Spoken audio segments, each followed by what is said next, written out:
Alors, il y a une question qui a été soulevée, qui a fait couler beaucoup d'encre, qui est la suivante. Il y avait quelqu'un qui avait un coffre-fort, et il y en avait plusieurs qui avaient le code, et bon, finalement, il y en a un qui se servait.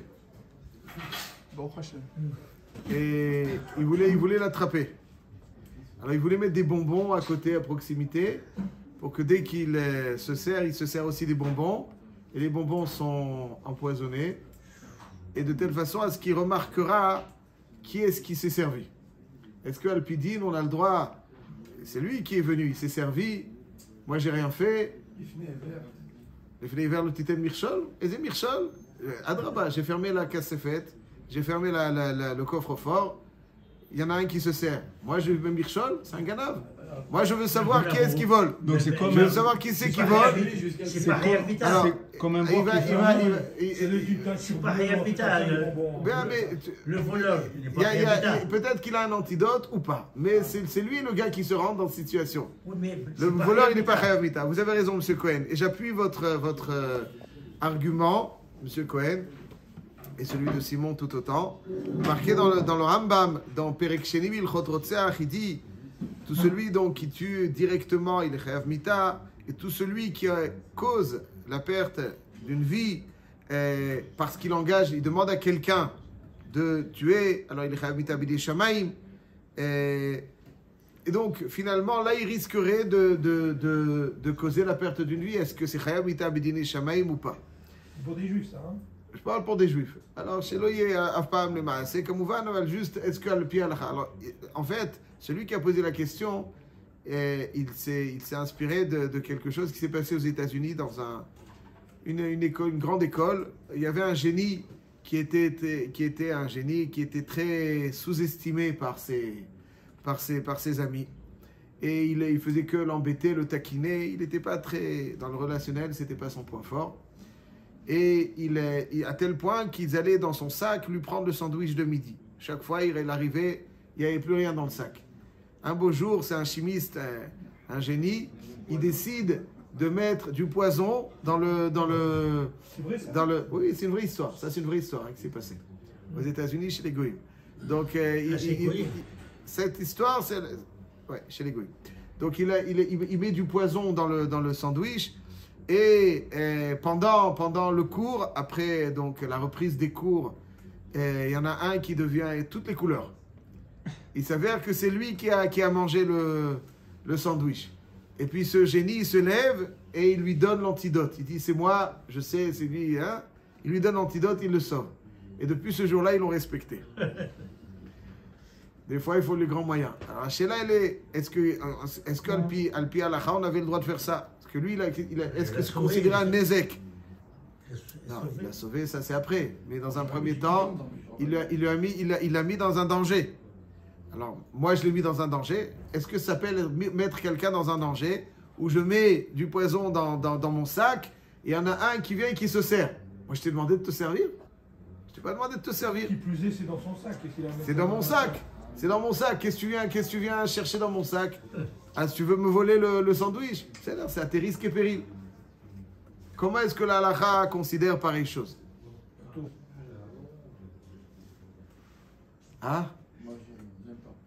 Non, tiens pas émotionnellement, moi non plus. Mais Alpi halakha, est-ce que... Il n'est pas tout. On peut entendre la réponse de Shalom d'abord, c'est ça. Alors, c'est le contraire, c'est bon. C'est le chouter. C'est que chaque fois, il prend. Ouais, est-ce que ça s'appelle, voilà, là la question, elle n'est pas les maassés, ouais, mais je demande dans l'idée, est-ce que ça s'appelle pour mieux mettre en relief les idées de Baba Kama, qu'on va voir tout de suite le Daf Yomi, ouais, du jour Ben Zaïd. Est-ce que ça s'appelle, oui, mais c'est un chien méchant parce qu'il va attaquer ceux qui ont le droit de rentrer chez toi. Aval, est-ce que ça s'appelle que j'ai tué quelqu'un? Je mets un bord.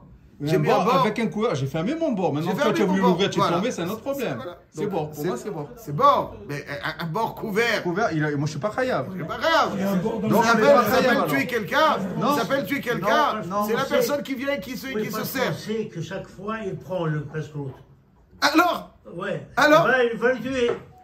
C'est lui, est-ce que, justement, 2 secondes, là la question est, est-ce que ça s'appelle qu'il va le tuer ou que lui il se tue? Ah, ça c'est autre chose.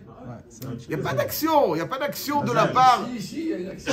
Même si elle est passive, même si elle est en sous-marin. C'est un grammaire. Ah, ok, alors voilà. Alors si c'est un bord, il est dans le shoot à Yahid. C'est vrai. Alors, dans le shoot, voilà, tout à fait. Donc qu'est-ce qu'il fait dans le shoot à Yahid? Excellent. C'est un kawaii divin. C'est vrai que c'est un bord, sauf comme ça. Raisonnons, les enfants, raisonnons. Je vais juste, on va essayer de voir une Mishnah avec votre permission. La Mishnah, dans le Daf du jour, Daf Memzain, Amoud Aleph, nous dit comme ça.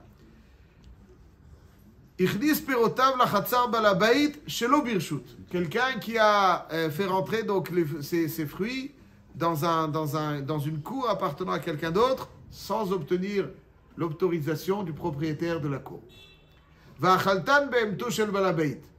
Et puis l'animal du propriétaire de la cour, il s'est fait un petit repas. Et le Baal Apérot, il vient et il est tové à la BMA et dit elle a mangé. Pas tour. C'est vrai qu'il n'est pas tour du Nézek. Il dit Néné, certainement, mais en tout cas, il n'est pas tour Midi Nézek. Pourquoi? Parce que, qu'est-ce que tu veux? Moi, j'indigne de surveiller ma bête. Chez moi, elle est chez moi. Si je te donne la permission de les rentrer les fruits, je comprends. Je m'engage à les protéger. Aval, si je n'ai pas de permission, je dois surveiller ma bête chez moi. Donc il n'est pas tour. Par contre, si la bête, elle, est endommagée par les fruits qui ont été rentrés chez l'Obirshut, le dit est que la Perot Chayav, évidemment, il est chayav de payer le dommage. Nifla. Rav, dans la Gemara, nous dit de quoi on parle? Comment est-ce qu'elle a été endommagée, cette bête? Oh, c'est bon, Roi HaKodesh là. Ce matin, tu as Roi HaKodesh.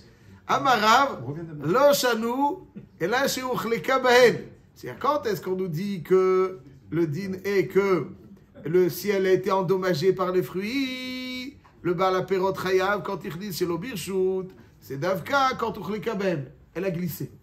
Il a rentré les fruits, puis, donc c'était un bord. Effectivement, ça, c'est bord Birshut Ayachid chez moi. Aval Achla, mais si elle les a mangés, pas tour. Ça veut dire si elle a été endommagée parce qu'elle les a mangés. Donc elle a mangé quelque chose, trop mangé. Il n'est pas tour. Le Baal à Perot. Hazakobor. Ça c'est la chita de Rav. Maïtama. Pourquoi? Allez, j'ai rentré, donc bien attention, j'ai rentré des fruits qui pouvaient, une BMA, elle n'a pas de séchel, elle mange sans. Donc j'ai rentré des fruits qui pouvaient causer un dommage à la BMA. C'est pas quelque chose d'exclu.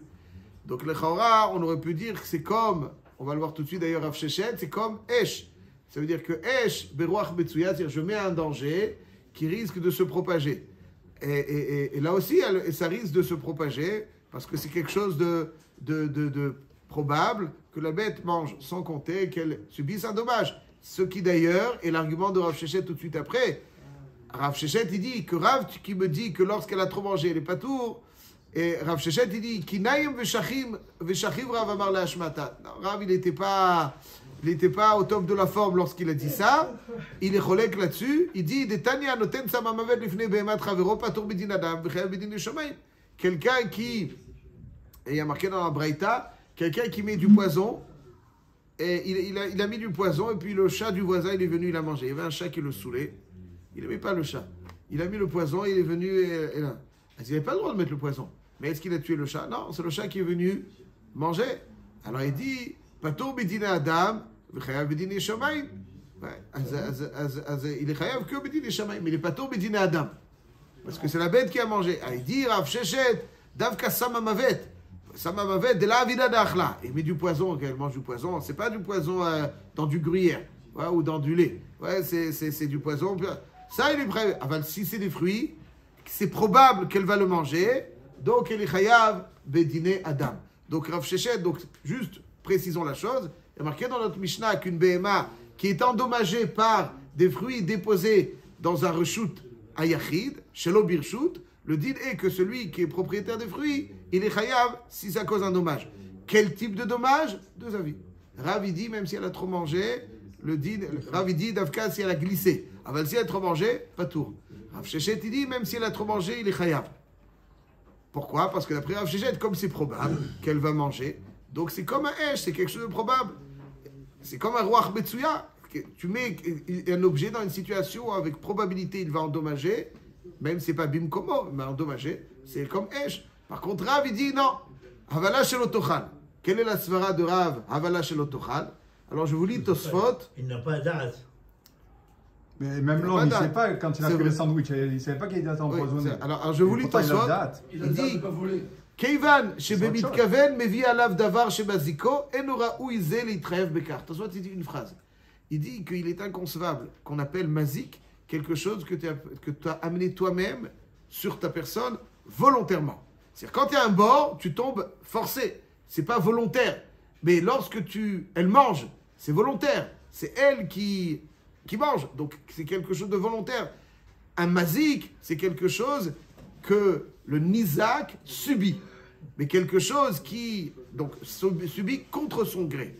Mais quelque chose, c'est toi-même qui t'amène sur toi. Lo yitachen d'appeler Shem mazik. Donc nous avons ici une divergence entre Rav et Rav Shechet. Quelque chose dont le nizak, c'est lui-même, c'est lui, de sa propre volonté, c'est lui qui s'est amené. Lo yitachen que je sois considéré un mazik. Et là, la chal est comme Rav, comme c'est l'Ifsak dans le Shulchan Aruch. Shin tzadik gimel, ichnis perotav lechatzer balabait v'achaltan be'emtu shel balabait patur. Ve'im uchleka be'em ve'uzka balaperot chayav. Donc on voit, la halakha est comme Rav, qu'il y a une svara de Havala shel otochal. Et donc c'est une svara chashuva. Ça veut dire qu'à chaque fois qu'un nizak de son initiative amène un ézek sur lui, en alay shem mazik. Alors, Rav Yitzhak Zilberstein, c'est le beau-frère de Reb Chaim Kanievski. Il était marié avec une des filles de Rav Eliashiv. Il est chez Arich Yamim, son épouse est Niftera. Lui, il a l'argument, il dit qu'il n'y a aucun issour, c'est un chidouche qui va faire couler de l'encre, mais il dit qu'il n'y a aucun issour de mettre quelque chose qui va endommager celui qui le consomme quand c'est sa propre initiative. Il y a un alzéchem mazik, c'est pas mazik. C'est-à-dire, c'est pas parce que quelqu'un vole que j'ai le droit de le tuer.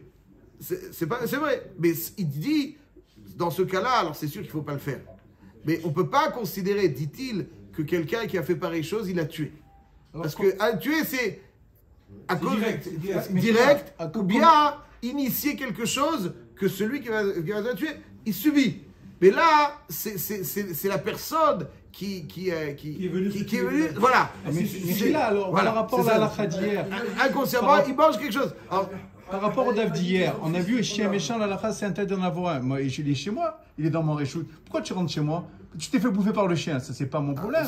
Alors, vous habitez pas en Corée du Nord. Vous n'habitez pas en Corée du Nord, donc c'est sûr qu'il y a des gens qui vont rentrer chez vous pour demander tzedaka. Pour demander tzedaka. C'est comme à la maison à Marseille. Pardon? À Marseille, c'est comme à la maison, les mecs qui rentrent, ils sortent, ils passent par les fenêtres, par les... Alors, c'est pour ça qu'il y a des chiens méchants de partout.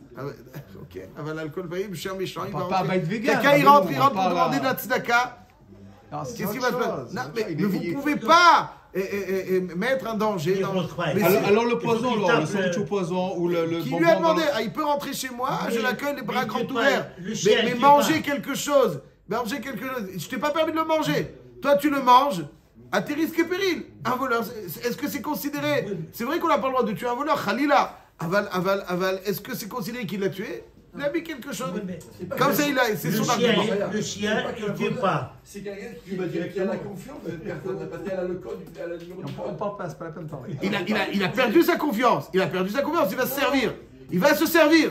Il a perdu sa confiance. Il m'a dit c'est ton fils, il connaît le code, il prend.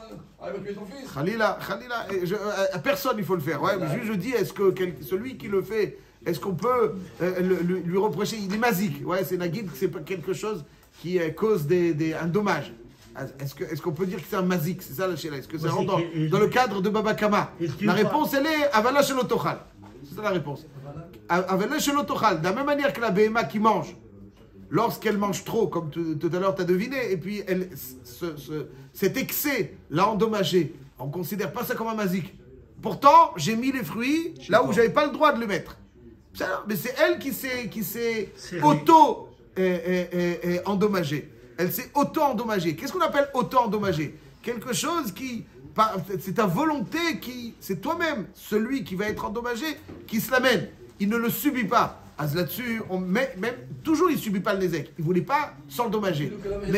Mais c'est lui qui a généré ce qui va l'endommager. En allant manger sur lui. Dans ces cas-là, comme chez l'Otochal, le din est que ce n'est pas considéré comme un Maaseh Nézek. Voilà, c'est le contraire de ce qu'il a dit dans Rabbi Shalom.